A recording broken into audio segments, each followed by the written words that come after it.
Hi everybody, this is the baseball head, the amazing, spectacular, terrific, the great one, the people's champion. Your host, Don. Welcome back to the baseball head 2. Hopefully you like this video. Hit that subscribe button. Of course, this video is also going to be going on Facebook. If you're watching on Facebook, please follow along as we talk about the Dodgers. Now, the Dodgers not played well this year. They're two-time back-to-back World Series champion. But as a fan of another team, of the New York Mets, and a lot of teams, fans have been very, dubious about how they've paid these players, and they've kicked the can down the road and deferred so much money, billions of dollars being deferred by the Los Angeles Dodgers. I sort of goofed on them. I've been calling them tax Dodgers. Well, it's funny I should mention that. Now, the other day, I think last week, the LA Lakers, who's also owned by the owner of the LA Dodgers, was sold to a group by former little boss of Disney, Bob Iger, and the brother of Jared Kushner, for over $12 billion. An incredible amount of money. One of the most valuable properties in sports in this country, the Lakers. But a lot of question marks, a lot of weird things are going on with the owner of the Dodgers. Let me read the headline from Dodgers Way. Mark Walters, who's the owner, Dodger charade might have been revealed and their future is in peril. Interesting. This is a pro-Dodger fan news site. Now, I've been very dubious about the money they've deferred all these years, like I said, because the feeling I had is that they were going to leave that money for the next ownership group, that they weren't going to pay these players, and that they were going to sell the team at some point. And, of course, there is a clause in the contract of Shohei Ohtani that if he doesn't like the leadership at the very top of the Dodgers organization, he can leave. Okay, let's read the article. Los Angeles Dodgers owner Mark Walter has been in some trouble as of late. Last week he sold the Los Angeles Lakers to former Disney CEO and little boss Bob Iger and venture capitalist Joshua Kushner, the brother of Jared Kushner, who was the son-in-law of President Trump, at a $12.5 billion valuation. He said million, they didn't get this right. After just 1 year of ownership. Days later, he was also in talks to sell his shares in the Premier League's Chelsea FC, which is the football club. So it means soccer club.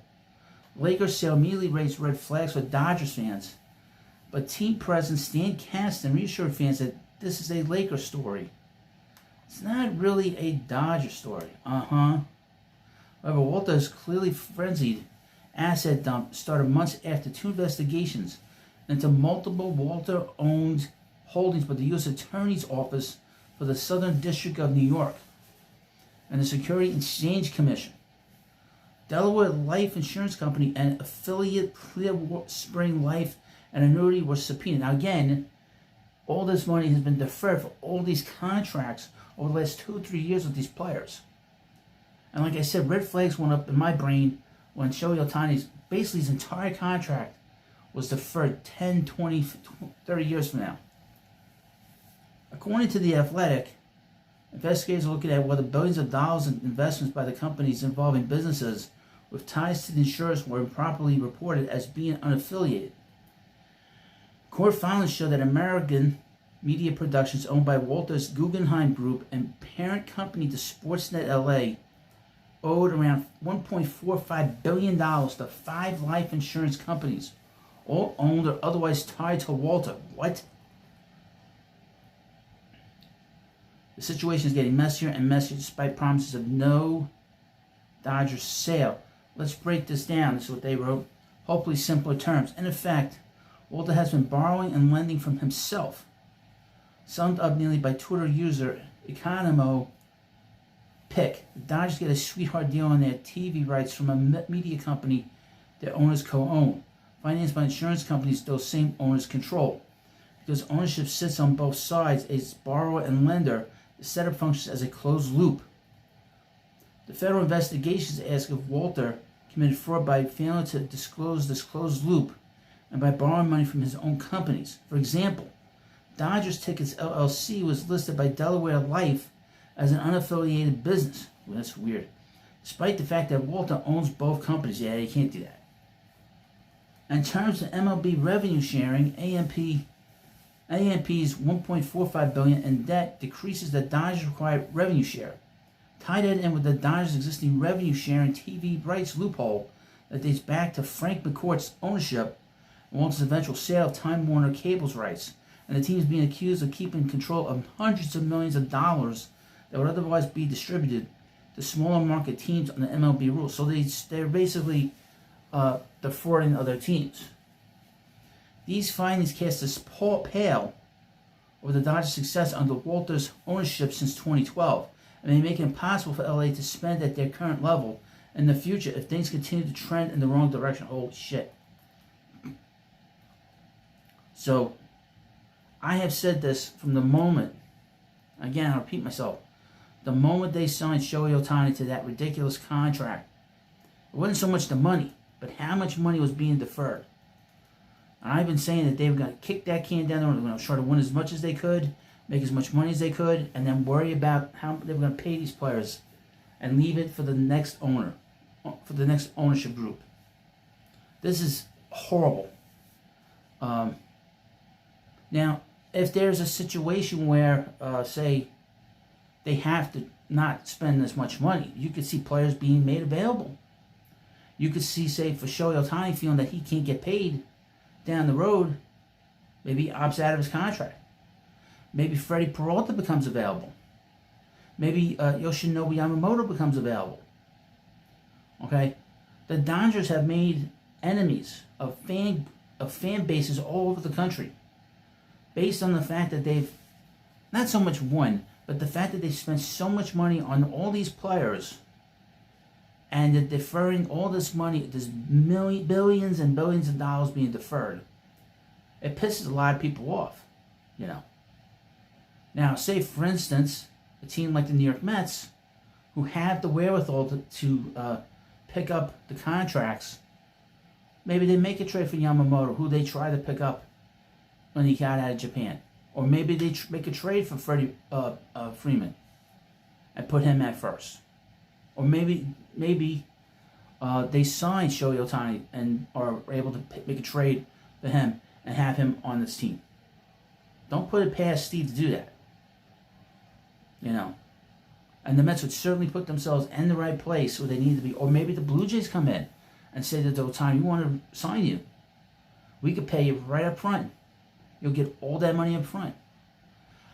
See, to me, when I saw that this whole thing about Ohtani, and he had this sort of ability to leave the Dodgers at any point, red flags went up because it told me that something's shaky about this contract. I'd never seen in a contract where if a guy leaves, somebody in the front office leaves or an ownership group leaves, the player can opt out of a contract. That's very questionable. And like I said, the fact that, and he's not the only player that's had his money deferred.